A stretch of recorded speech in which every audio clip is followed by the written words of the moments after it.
Okay, y'all, what's up?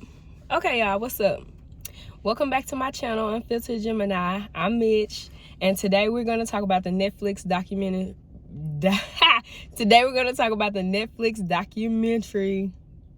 The Crash. Now, I found several things just a little odd about this shit. Now, my cousin said it is another one, I think on Hulu, that kind of goes a little more in depth. And I will look that up. But right now, we just talking about Netflix ass, okay? So, the first thing I noticed was the two friends that I interviewed or had on, whatever the case is. They only had two friends on. And it made me think, like, they weren't a part of any organizations. They didn't have any classmates that wanted to speak out. Like, they didn't know any other people but these two people. And it really seemed like those two people were only there to help support, what's her girl name? Mackenzie. It felt like they was only there though for support for her, not really trying to tell, oh well, like, you know, this what was going on in our lives at that time and whatnot. And the second thing is her parents. They were odd to me. They were odd. Her dad kept saying, "Where's the proof? Where's the proof? Where's the proof?" That shit got on my nerves. Sir, the black box said she never hit the brakes. There's the proof that's proof for them. That's proof. Now I understand, you know, everybody, I'm a parent as well. So, but like, I know when my kid is lying to me. So like, you know your kid. You know when something's going on with your kid, right? Yeah, I kind of feel like they were covering something up. And then the mom, let's get to her ass, because I don't know, they really didn't seem like her parents to me. They felt like an aunt and an uncle who, you know, took in their niece or something like that. It just didn't really give me parent vibes, if that makes sense. And like when her mom brought up that medical condition she has, I'm going to insert it somewhere here talking about that. But when her mom bought that up, y'all, I have legitimately seen in real life somebody pass out and crash. And my whole thing is, like, my sister has seizures, so she don't really, you know, drive by herself. Or, so my thing is, if she had a medical condition that was this serious, why was she driving in the first place? And I say that because the next point I'm gonna make, they showed all of those pictures of her driving, and you know, she's 420 friendly, and they showed all of the pictures of her driving and doing it, which made me think, if the medical condition was so serious that they would claim she probably blacked out because of the medical condition here, how many times prior has this happened? And if this has happened prior, why are y'all still allowing her to drive around? You know, more importantly, if this has happened prior and she's still driving around, that is kind of like, that's negligence to me, because, you know, you don't really know when it could happen. It could happen at any time. And like, case in point, now two people are gone. So it kind of screams negligence on my part. If it's that serious, could happen at any time, you know, she don't know, she shouldn't have been behind that wheel in the first place. And the last thing that I'm gonna point out with this is that, once again, they had all of those photos of her being 420 friendly. Where are the text messages or the Facebook posts or the Snapchat videos leading up into the day of the crash? Like, I thought they was kind of gonna like tell us, you know, these friends, you know, friend group, woo, whatever the dynamic was, and then get to like 2 days before crash, you know, 1 day before crash. Like, what was leading up to this?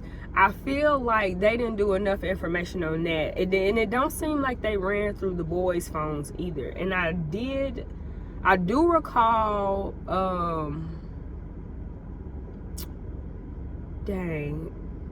one of the boys' moms, I think it's the one she was dating, that she had a video or like how Mackenzie was talking to him or something like that.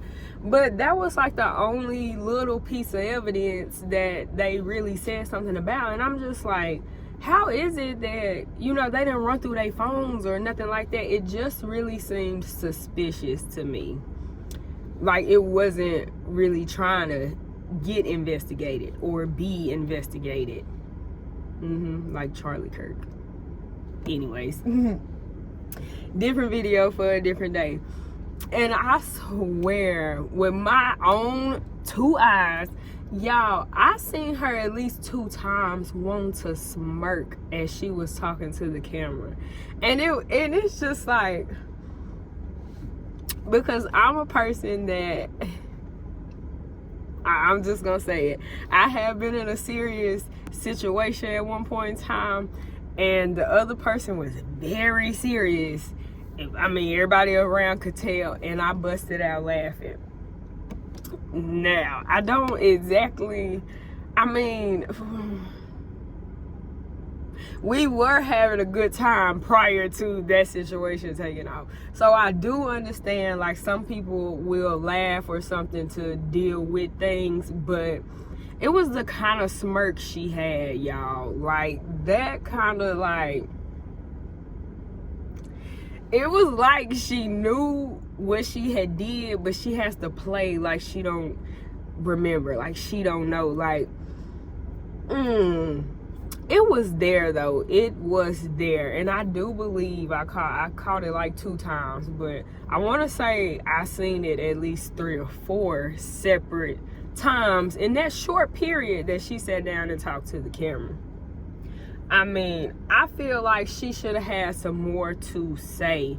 Maybe you did black out and you don't remember that part, but why nobody asked you about the days leading up to the crash? What was going on in your life prior to, you know, this tragic event happening? Nobody asked those kind of questions, and that was just kind of weird to me, because I do like true crime documentaries or series or whatever, shows.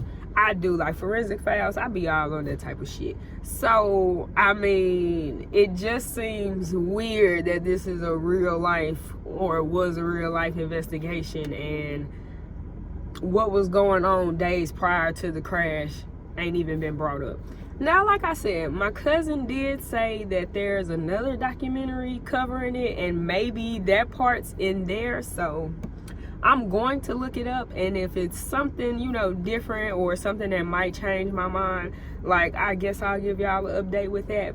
But in my opinion, I feel like she tried to do that for whatever reason. I'm not even gonna speculate what the reason might be, because you know, everybody had different reasons for things, and I don't want to be like, oh, she was a girl, she was just emotional in her feelings. I don't play that, like, oh, girls are just too emotional, they can't handle shit. Like, I don't play that kind of game. I don't know, you know, what was on that young lady's mind when she did that, but I definitely did not feel like she was very sorry about how the situation ended up playing out. I did feel like